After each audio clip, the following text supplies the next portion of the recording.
Welcome, everybody, to the inaugural episode of Grace for the Homefront, a segment of Better Equipped, and I am incredibly excited to welcome my wife, Micah Balch, to this segment. And you get to hear my voice all the time, but I get to hear her voice a lot. I'd love to hear it even more, and I can't wait to share it with you more on a regular basis. And this is gonna be, we're gonna explain it in this episode, kind of what is it, just kind of introducing Grace for the Homefront. And Micah, again, just share with people why'd we come up with that name. We're gonna talk about what it is, what's it for, what's our prayer to bless people with it as time goes on. But where's the name come from? Grace for the Homefront. Yeah, I mean, I think we talked through several different kind of options with this and landed here, mainly because 30,000 foot view is the home, and we want to just give encouragement for people walking family life, marriage life, my relationship to you, your relationship to me, our relationship with our kiddos, what that means, the seasons that brings in our life. And we know firsthand sort of the realities, good and challenging, of that. And so we talk about it all the time. This is something that we talk about all the time. And we want to share it with you. We want to be, we want to give you a glimpse into like our life, our thought process. And for what it's worth, it does not mean that we have it all figured out. I think that's the thing we want to share here. We need Grace for the Homefront too, right? Yeah, like the processing part of that, just walking it together and being a tangible resource that hopefully will help. Yes. So. I mean, Better Equipped exists to help share the grace and truth of Jesus and equip people with the grace and truth of Jesus. Yeah. And this, I think the grace part of that, we're going to be sharing truth throughout it, obviously, but I always think of the phrase "trouble on the home front." Oh, there's trouble on the home front. Oh, yeah. And we want this to help counter that. Not that it's a quick fix, not that there's some magic bullet for things. Yeah. We get that. And not that like we're going to be the most relatable on every topic. There's going to be times where we're going to be talking about things that we feel like we can share. It's important to talk about. But that's not our experience. There's going to be other times we have in guests to speak more candidly to some of those topics as time goes on.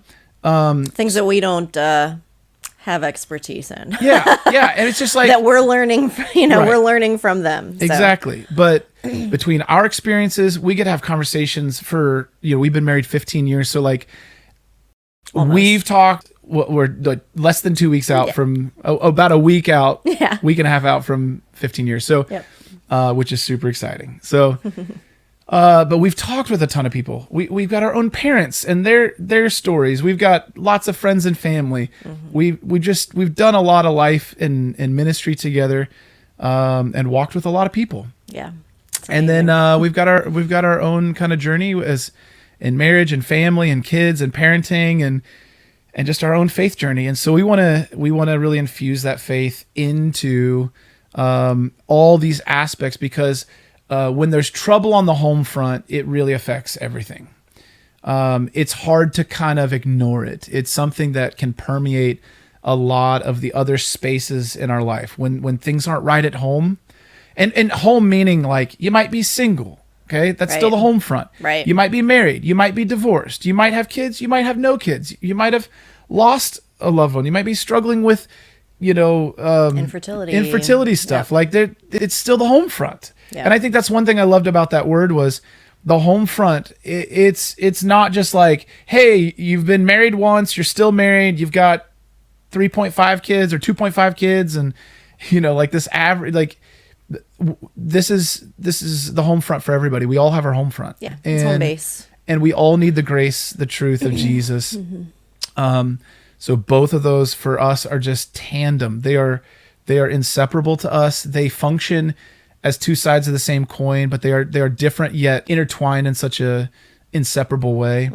So Micah, what is like when you think about, because we've been excited about this, we've been talking about it, we've been praying about this, and I even think about all the years, and I mean years, where we've really talked and just felt the Lord kind of moving our hearts and like doing something like this together. And I don't know if you've thought much about that. I have. We haven't talked about it a lot, but I think we've talked about it. Not at least explicitly. Like when we go back to like way before the Super Shed existed. Yeah. Meaning, where the heck we go and do that? Yeah. But way before this was tangibly conceived, I remember us talking about, man, we'd love to do something like this. And I'm excited for us to step into that. What's kind of your top prayer or prayers as we're embarking on this? What's your top prayers that you hope this equips people, encourages people with the grace and truth of Jesus? Yeah, I mean, I just think like to be so I actually just prayed it, but like be a light, show people that Jesus and his ways are not only like the best, like he has reasons why, but like they work. Ooh. And we are really human, and it's also really hard. Right. And like basically just like again, some of the topics that we're gonna kind of cover aren't gonna be relatable for everybody, but I really hope sort of the tone, where we come from, kind of how we communicate to each other. Cody and I are super different. We could not be more different. I always say what are you trying to say? We line up on the big things, kind of lockstep. Everything else, we're just kind of like, yeah. Uh-oh. That ties into this is real. This is real. Sorry, guys. My mom is calling right now. My watch is going off. Mom, we're recording right now. Come on. She will watch this. Mom, we love you. We will call you right back. But we're in the middle of a session. All right. No, I just think like that's my prayer. My prayer is that people can glean something, even if it's like I'm not alone. Yeah. For some people, it might be something specific, but like, I think we have been told, you know, especially in our latter ministry years, like latter meaning recently in the last couple of years. And I think this is true. Like Cody by himself is amazing. Sucks. Oh, I thought, okay. My bad. No, wrong. I was trying to finish your You're sentence. amazing. And me by myself, I'm amazing too. Amazing. And I know that. Incredible. Because God's made me that way. But yeah, we have been told, and I remember sort of when I made the connection, but together what we bring is like nuts. And so, and it's not to toot our own horn. I think, again, we've walked a lot of life. We learn a lot from watching people and what people go through and kind of how they do things. Again, the good and the challenging. So I think for me, it's just, can we translate that into some kind of tool that can be helpful? Right. And, again, a lot of grace. Like, I don't want people to feel like, hey, we're doing this because we have it all figured out. Like, nope, we're actually midway. I like midway. I say midway. Oh, you planning on just staying married till 30 years? Midway. I know I said that. And I'm you like, did say that. That's not really what I meant. 30 years. I don't know what I was thinking like raising kids. Like gotcha. Kind of, and I guess that's a good save. Once you got kids, like, you know, once but parent, always parent. Yeah. Yeah. But like, I mean, like when they're at home, we're probably about to that midway point ish.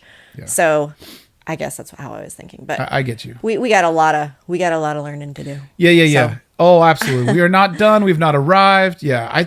I think part of it is we feel like we need to preface that. And again, we call it grace for the home front, not because we don't love truth and we're not going to try to share truth, but like, because that's without the grace, we can't really live into the truth. Yeah. And that's for me, for Micah, for you, married, again, like I said, married, single, kids, no kids, divorced, not divorced, like all the jazz. So let's introduce ourselves. They know you. I am Cody, and I am married to Micah. How deep do you want to go? How deep do you want to go here? Just give a very, like, let's not get into the nitty-gritty details. The nitty-gritty. I'll give you the hour version, okay? Here we go. Okay. So Grace for the Homefront. I grew up in a Christian home, and that is very, very true. My parents love Jesus, but they got divorced when I was heading into high school. So it was very shaping for me when I think of the Homefront. Yeah. And I have tried, with a lot of the grace of the Lord, to let that to redeem that in my life and learn from it for the glory of God. And overall, I've seen God do that in my life, and I'm very grateful for that. So that's the again, we have 4 kids: JL, Ruth, they're twins, Esther and Jude. When you're watching this, or at least when we're filming this, I should say, there's 2 11-and-a-half-year-olds, a 7-year-old, and a 5-year-old. So lots going on. Before we got married, before we've actually started dating, I was just coming off of 4 to 5 years, less than 5 years of porn addiction.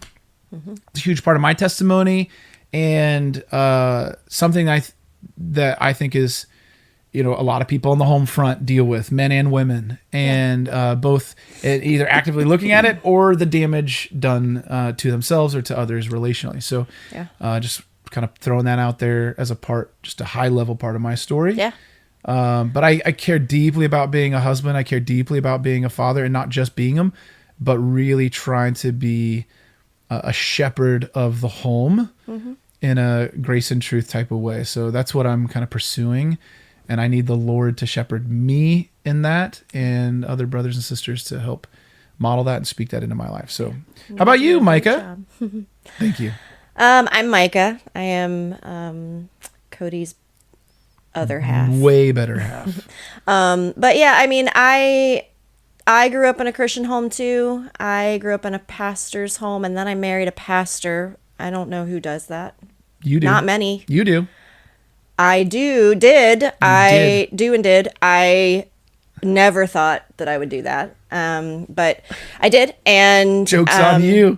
Yeah, I mean, it's been a really interesting, like, my story is very interesting in how I've interacted with that. And it's a piece of who I am. It's not who I am altogether, but it's like, yeah, I grew up as a pastor's kid. I actually grew up in a home that I felt like my parents did a great job.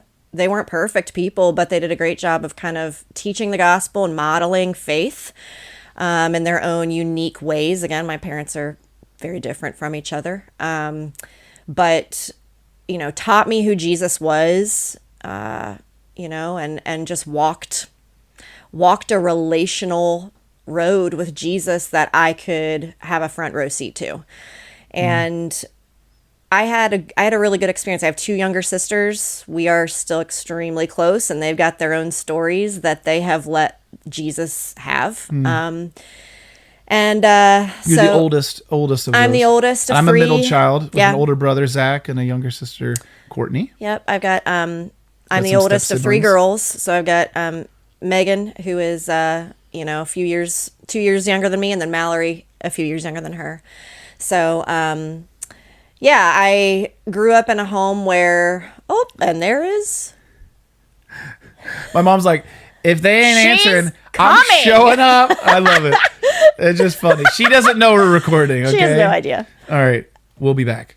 6.5 hours later.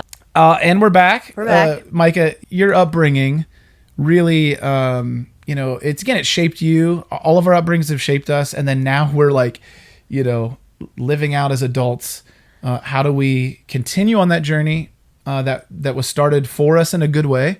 But not all had a good upbringing. Yep. I grew up in a believing home, but I really feel like for me that didn't translate a lot until college. And actually, I even struggled with the thought of motherhood as a kid. I really struggled with, like, I can't do what my mom does. I'm never going to be a mom.